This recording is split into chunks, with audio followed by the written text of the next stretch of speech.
السلام علیکم ګرانو زده کوونکو، هیله ده چې جوړ او روغ به یاست. د اووم سیم کیمیا د څلورم درس ته را رسېدلي یو. نو ستاسو څخه هیله کیږي چې خپل کلام و کتابچه او ورسره ولرئ تر څو ځینې نقاط تاسو یاداشت کړئ. نو راځو څلورم درس ته. د نن ورځې درس چې څلورم درس دی، تاسو خبر یاست چې مضمون کیمیا ده، ټولګي اووم دی. تیر درس مو د مادې په اړه و، تعریف یې. نننی درس چې دی هغه د مادې ذرې دي. نو راځو د مادې ذرې چې دي دوه ډوله ذرې دي. یعنې ماده په مجموع کې یو شی باید تاسو په یاده مو ولرئ، یو موږ مواد لرو، یو ماده لرو. ماده چې د مفرده کلمه ده او مواد چې دي جمع ده. یعنې مواد د ډیرو مادو د یو ځای کېدو څخه منځته راځي او ماده ساده یو شي ته ویل کېږي. نو دا شي ته مو فهمي چې د مادې ذرې چې دي هغه دوه ډوله دي. په مجموع کې ماده د دوه ډوله ذرو څخه تشکیل شوې ده. دا ذرې به ګرانو زده کوونکو یا اټومونه وي، اټومونه ورته وایي، یعنې کوچنۍ ذرې دي چې ماده ځینې تشکیل شوې ده، او یا هم مالیکولونه دي. یا اټومونه دي یا مالیکولونه دي. مخکې له دې چې موږ دغه موضوع تشریح کړو یا دغه ته وضاحت ورکړو چې اټومونه څه شي او مالیکولونه څه شي، زه تاسو ته ډېر په ساده شکل یو مفهوم واضح کوم چې تاسو باید پوه شئ چې بالاخره بیا وکولی شئ اټوم، عنصر، مرکب په بشپړه توګه زده کړئ. یاد موضوعات بیا د دغه اووم سیم په دوم فصل کې بیا یادونه ځینې کېږي، ځکه هلته د مادې ډولو ته راځو بیا بحث پر کوو. دا چې دوی دلته په کتاب کې د مادې ذرات راخیستي دي، نو ځکه موږ دا بهتره وبلل چې ته د اټومو د مالیکولو ترڅنګ عنصر و مرکب هم وپېژنې، په خاطر د دې چې د عنصر کوچنۍ ترینه ذره اټوم بلل کېږي او د مرکب کوچنۍ ذره بیا مالیکول بلل کېږي. نو موږ مجبور یو د اټومو د مالیکولو چې هغه د یو مادې ذرې دي د پیژندنې دپاره موږ عنصر و مرکب هم وپېژنو. نو تاسو ښه دغه شکل ته متوجه سئ ګرانو زده کوونکو. که چیرې زه دا یو عنصر فرض کړم، د مثال په توګه دا عنصر هایدروجن فرضوم. هایدروجن بیا انشاءالله د خیره چې کله دریم فصل ته ولاړو بیا زه ځینې سمبولونه درته یاداشتومه، تاسو به هغې زده کړئ، بیا به انشاءالله په دا سمبولو کې هم ستونزه نه وي. اوس د هایدروجن په نامه اچ هایدروجن ته وایي، یعنې د هایدروجن سمبول اچ دی. دا یو عنصر دی. دا همدغه عنصر کوچني کوچني ذراتو څخه جوړ دی. همدا کوچني کوچني ذرات چې دغه عنصر یې تشکیل کړی دی، دا هره ذره یې بیا د اټوم په نوم یادېږي. یعنی د دغه عنصر څخه یو کوچنۍ ترینه ذره د دغه عنصر چې دی هغه بیا اټوم بلل کېږي، چې بالاخره بیا وروسته دغه شکل زموږ سره په د دوی په تعریفو کې ښه کومک کوي. او د هغه رقم یو بل عنصر فرضوم د اکسیجن په نامه چې موږ تاسې تنفس کوو. اکسیجن او یې سمبول دی، اکسیجن ورته وایي، اکسیجن او یې سمبول دی. دا یو بل عنصر فرضوو. د دغه عنصر هم د کوچنۍ کوچنۍ ذراتو څخه جوړ دی. د دې هم د هره کوچنۍ ذره د اټوم په نوم یادېږي ګرانو شاګردانو. اټوم، دې ته هم اټوم وایي. بعضې وخت درې عناصر وي، بعضې وخت څلور عناصر وي، بعضې وخت دوه وي. دا سره یو ځای کېږي، یو بل جوړښت منځته راوړي چې دا بیا مرکب بلل کېږي. دې ته بیا مرکب وایي. مرکب بیا تاسو پوه شولاست چې هم د دې عنصر او د دې عنصر جمع بعضې وخت کېدای شي درې عنصرونه وي، بعضې وخت کېدای شي څلور عناصر وي. د دوو یا څو مختلفو عناصرو د یو ځای کېدو څخه بیا مرکب جوړېږي. د مثال په توګه هایدروجن او اکسیجن سره یو ځای سو، د اوبو یو مرکب یې جوړ کړي په داسې شکل چې د دوه اټومونه د هایدروجن او یو اټوم د اکسیجن، همدغه د مرکب کوچنۍ ذرې ته بیا مالیکول وایي. که چیرې موږ همدغه یو کوچنۍ ذره راواخلو چې په هغه کې هم یو اکسیجن او دوه دانې چې دي هغه هم هایدروجنونه یو ځای سوي دي، بالاخره د اوبو یو شکل یې تشکیل کړی دی، همدغه ته بیا مالیکول وایي. همدغه ته مالیکول ویل کېږي. یعنې لنډه دا چې دلته د مادې ذرې دوې ډوله سولې، اټومونه او مالیکولونه. نو موږ دا بهتره وبلل چې ته د اټومو د مالیکولو ترڅنګ عنصر و مرکب هم وپېژنې. دا خو ما په شکلي شکل تاسو ته وښول تر څو د عنصر، مرکب، اټوم او مالیکول تعریفونه ته په اسانه توګه وکولی سي زده کړې. خو بیا هم دا شکل ښه په نظر کې ونیسئ. راځو د هر یوه تعریف ته بیل بیل ګرانو زده کوونکو عنصر تعریفوو. د عنصر تعریف مخکې له دې چې ته په میخانیک ډول زده کړې مې زده کوه، بلکې ته باید دغه شکل ته په کتو سره د دغه عنصر تعریف وکړئ. اوس ما مخکې درته وویل که چیرې دا ټوله یو عنصر فرض کو او د دغه عنصر د هره کوچنۍ ذره اټوم بلل کیږي، نو ستاسو په نظر به اوس به عنصر څنګه تعریف کو؟ نو معلومداره ستاسو جواب به دا وي چې دا ټوله یو عنصر دی او د کوچنیو ذراتو څخه جوړ شوی دی. نو موږ داسې ویلی سو چې د ذراتو مجموعه چې یو جسم یې جوړ کړی وي عبارت له عنصر څخه دی. یعنی د ذراتو مجموعه یا د یو شان اټومونو مجموعې ته عنصر وایي. که داسې ووایو چې د یو شان ذراتو مجموعه عبارت له عنصر څخه دی هم مشکل نه لري، یا داسې ووایو د یو شان اټومونو مجموعې ته عنصر وایي. دا یو شان بې ځکه یادوو زده کوونکو که چیرې دا د هایدروجن اټوم د هایدروجن عنصر وي، په دا هر اټوم چې دی دا ټول اټومونه د هایدروجن دي. داسې بیا نه کېږي چې په دغه عنصر کې بیا دا یو اټوم د اکسیجن وي، دا بل عنصر د اټوم د هایدروجن وي، یعنی فرق پیدا کړي. نو ځکه موږ وایو چې د یو شان اټومو مجموعې ته عنصر وایي. یا داسې هم ویلی سو چې د یو شان ذرو، ځکه د اټومو ته ذرې وایي، د یو شان ذرو مجموعې ته عنصر وایي. د مثال په توګه یو څوک تا ته وایي چې ته ماته د عنصر یو مثال راکړه. د عنصر مثال څنګه وړاندې کوو؟ ځینې داسې مثالونه به وړاندې کړو چې موږ په ورځني ژوند کې ډېر لیدلي.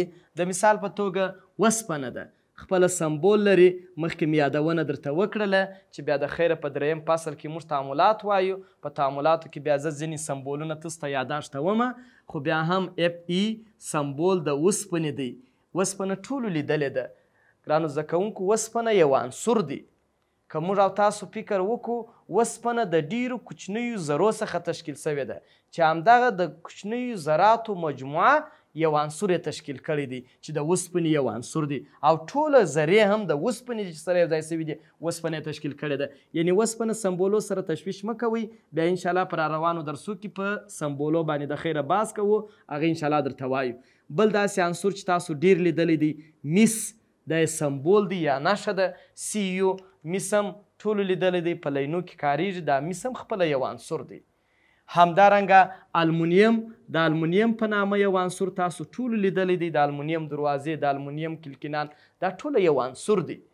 د یو ډول ذراتو د مجموعې څخه دی لاسته راغلی، یا د یو ډول اټومو د مجموعې څخه لاسته راغلی. بل داسې مثال چې تاسو په ورځني ژوند کې ډیر لیدلی دی، هغه هم سره زر ایو سره زر دی. دا بیا هم یو عنصر دی د سرو زرو اټومونو. سپین زر AG، بیا هم دا سمبولونه بیا درته یادونه کوو. نو دا ټوله په مجموع کې عنصرونه دي. راځو اټوم څه ته وایي؟ مخکې مو ویله که چیرې دا یو عنصر فرض کو، دا هره کوچنۍ ذره د اټوم بلل کیږي. دا هره کوچنۍ ذره د اټوم بلل کیږي. اوس که زه ستاسو څخه پوښتنه وکړم چې ته ماته اټوم تعریف کړه، که ته چیرې دا شکل ته ښه متوجه سې، ته پخپله کولی سې د اټوم تعریف وکړې. څنګه؟ نو ته دستي ماته وایه چې تا دغه عنصر فرض کړي او دا ټولې کوچنۍ ذرې چې سره یو ځای سوه د عنصر یې جوړ کړي، او د عنصر هره کوچنۍ ترینه ذره خپله د اټوم په نوم یادېږي. یعنې د هر عنصر، اوس مثال د وسپنې یو کوچنۍ ترینه ذره د وسپنې د اټوم په نوم یادېږي. د سرو زرو یو کوچنۍ ترینه ذره د سرو زرو د اټوم په نوم یادېږي. یعنی د هر عنصر کوچنۍ ترینه ذره چې د هغه عنصر خواص ولري. یوه شي ته به مو پام وي، داسې نه چې اوس موږ یو عنصر کوچنۍ کوچنۍ ټوټې کو او کوچنۍ کوچنۍ ذرې ته یې اټوم وایي، هغه اټوم بیا داسې نه دی چې بیا د بل شي خواص ولري. د مثال په توګه د سرو زرو یو کوچنۍ ترینه ذره د سرو زرو اټوم دی. دغه د سرو زرو کوچنۍ ترینه ذره چې ده دا خپله د سرو زرو خواص لري. یا د سپینو زرو کوچنۍ ترینه ذره یا اټوم چې دی خپله د سپینو زرو خواص لري. یا د وسپنې کوچنۍ ترینه ذره خپله د وسپنې خواص لري. نو په همدغه توګه موږ ویلی سو چې اټوم د عنصر کوچنۍ ترینه ذره ده چې خپله د هغه عنصر خواص ولري. په اصل کې دغه د اټوم کلمه هم د دوو کلمو څخه اخیستل سوې ده چې خپله دا نوم هم داسې جوړ دی چې ای معنا نه او ټوم معنا تجزیه. یعنی دا د اټوم کلمه د دوو یوناني کلمو څخه اخیستل سوې ده چې معنا یې نه تجزیه کېدونکې ذره ده. په دغه خاطر ورته وایي چې د یو عنصر کوچنۍ ترینه ذره ده چې نوره دا نه ټوټه کېږي. په دغه خاطر د اټوم نوم نه تجزیه کېدونکې ذره، نه تجزیه کېدونکې ذره نه تجزیه کېدونکې ذره. په دغه خاطر ورته وایي چې دا نوره نه ویشل کېږي ځکه د دوو یوناني کلمو څخه اخیستل شوې. دا ای معنا نه او ټوم معنا تجزیه. ټوم معنا تجزیه چې دواړه سره یو ځای کې د نه تجزیه کېدونکي په معنا کاریږي، د نه تجزیه کېدونکي ذرې. یعنی د اټوم کلمه د دوو یوناني کلمو څخه اخیستل شوې ده چې ای په معنا د نه او ټوم په معنا د تجزیه چې دواړه سره یو ځای کې د نه تجزیه کېدونکي ذرې معنا ورکوي. یعنی دا نوره نه ویشل کېږي ځکه موږ ویله چې د یو عنصر کوچنیترینه ذره چې د هغه عنصر خواص ولري د اټوم په نوم یادېږي. دا چې په وروسته بیا تکنالوژي پرمختګ وکړي، عالمانو نظریې ورکړې، څېړنې وکړې، بیا به د خیره په 10م سیم کې موږ وایو په 8م سیم کې به بحث پر وکړو چې اټوم تجزیه شوی دی، برخې په هغې کې وپېژندل سولې چې هسته او مدارونه دي، هغه به بیا په راتلونکي درسو کې ورباندې بحث وکړو. بل مخکې مو ویله چې اټوم د عنصر کوچنیترینه ذره ده. بعضې شاګردان په دې کې ورکېږي که ورته د عنصر مثالات وه د یوې سره زر، سپین زر، وسپنه، ښه په ډاډه زړه تا ته جواب درکوي. مګر که تاسو ته یو څوک ووایي یا پوښتنه ستاسو څخه وکړي چې ته ماته د اټوم مثال ووایه، نو بعضې وخت موږ تاسو ډېر تشویشي سو چې د اټوم مثال نه اوس ته څنګه ورته وایه، او په دې هم ښه پوهېږي چې د عنصر کوچنیترینه ذره اټوم بلل کېږي. د عنصر مثالات وه، وسپنه ورته وه، مس ورته وه، سره زر، سپین زر. مګر که د اټوم مثال درڅه وپوښتې بیا ته یو څه تشویشي سې چې اټوم نو زه اوس څنګه مثال ورکړم. نو ځوانانو تاسو هیڅ تشویش مو پیدا کوئ، بلکې اټومونه چې دي خپله کوم مثالونه چې موږ د عنصرو دپاره وړاندې کوو عین مثالونه د اټوم دپاره هم وړاندې کوو. خو که بیا هم یو څوک ستاسو پوښتنه وکړي یا تا راوګرځي چې دا خو عنصر دی، خو ستا جواب به څه شي؟ ستا جواب به بیرته دا وي چې صحیح دی، دا د عنصر سمبول هم دی. د کوم عنصر؟ د اوسپنې. د اوسپنې یو کوچنیترینه ذره د اوسپنې اټوم دی که نه؟ و دی.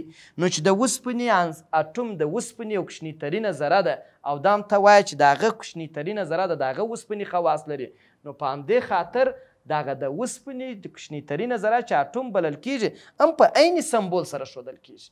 نو د هغه مثالونه موږ خپله د اټومو دپاره هم ذکر کولی سو، لکه اف ای، وسپنه، مس، همدارنګه المونیم، سره زر، سپین زر او داسې نور. که بیا هم یو چا پوښتنه درڅه وکړه چې دا خو عنصرونه دي، ستا جواب به دا وي چې د هغه عنصر کوچنیترینه ذره د هغه عنصر خواص لري. نو ځکه کوم سمبول چې د عنصر لپاره ذکر کېږي عین سمبول د یو اټوم دپاره هم ذکر کېږي، ځکه اټوم هم د عین عنصر خواص لري. نو راځو مرکب ته. مخکې مو ویله چې څو عنصرونه سره یو ځای سي، مخکني شکل ته باید تاسو پام وکړئ چې مخکني شکل کې دوه یا څو عنصرونه سره یو ځای کېدله یو جوړښت یې منځته راوړي چې هغه د مرکب په نوم یادېږي. نو د دوو یا څو مختلفو عناصرو د یو ځای کېدو څخه مرکب منځته راځي. د مثال په توګه اوس ګرانو زده کوونکو اوبه خپله یو مرکب دی. که څوک وایي ولې اوبه یو مرکب دی؟ که ستاسو پام دی اوبه د دوو مختلفو عناصرو څخه جوړې سوي دي چې یو د هغه له جملې نه هایدروجن دی او بل د هغه له جملې نه اکسیجن دی. یعنی د دوو مختلفو عناصرو د یو ځای کېدو څخه دغه یو جوړښت منځته رالی، همدغه جوړښت ته د اوبو یو مرکب ویل کېږي. په دا بعضې مثالو کې تاسو تشویش مه کوئ، بیا انشاءالله په راروانو درسو کې تاسو په دې مسایلو باندې بیا ښه پوهیږئ. خو مثالونه موږ ځکه ډېروو تر څو تاسو په موضوع دقیقاً پوه سئ. دا یو مرکب دی اوبه. همدارنګه NaCl، ګرانو زده کوونکو NaCl دا یو مرکب سو. ولې مرکب سو؟ ځکه د سودیم او کلورین د یو ځای کېدو څخه، یعنی د دوو مختلفو عناصرو د یو ځای کېدو څخه یو جوړښت منځته رالی، همدغه جوړښت د مرکب په نوم یادېږي چې یو عنصر یې سودیم دی بل عنصر یې کلورین دی. یعنی باید دا کلمه ذکر کړو چې د دوو یا څو په هغه شکل کې که ستاسو پام یو عنصر موږ فرض کړی و، بیا مو بل عنصر فرض کړی، بیا مو ټیک ټیک ورکړي وه. دا په دې معنا چې بعضې وخت 3 عنصرونه هم یو ځای کېږي یو مرکب جوړوي، بعضې وخت 4 عناصر هم یو ځای کېږي یو مرکب جوړوي. خو حد اقل باید 2 مختلف عناصر سره یو ځای سي، یو جوړښت یې منځته راوړي، هغه مرکب دی. لکه د اوبو مرکب، د مالګې مرکب. یو بل مثال زه درته وایم، لکه د بورې یو مرکب C12 H22 O11. دا بیا زده کوونکو بوره ده، د برې فورمول دی. خو زموږ دلته هدف دا نه دی چې ته دا په یاد که چې اوس نو ته زما سر ولې نسو خلاص ته ماسې دونه زده کړه دلته چې دا یو مرکب دی. څنګه پوه سوې چې دا یو مرکب دی؟ دلته 3 مختلف عناصر سره یو ځای سوي دي: کاربون، هایدروجن، اکسیجن. دغه د سمبولو یادونه بار کوو چې بیا انشاءالله په 3م فصل کې یادونه ځینې کوو. بیا به انشاءالله تاسو هم په سمبول هم په مرکب پوه سئ.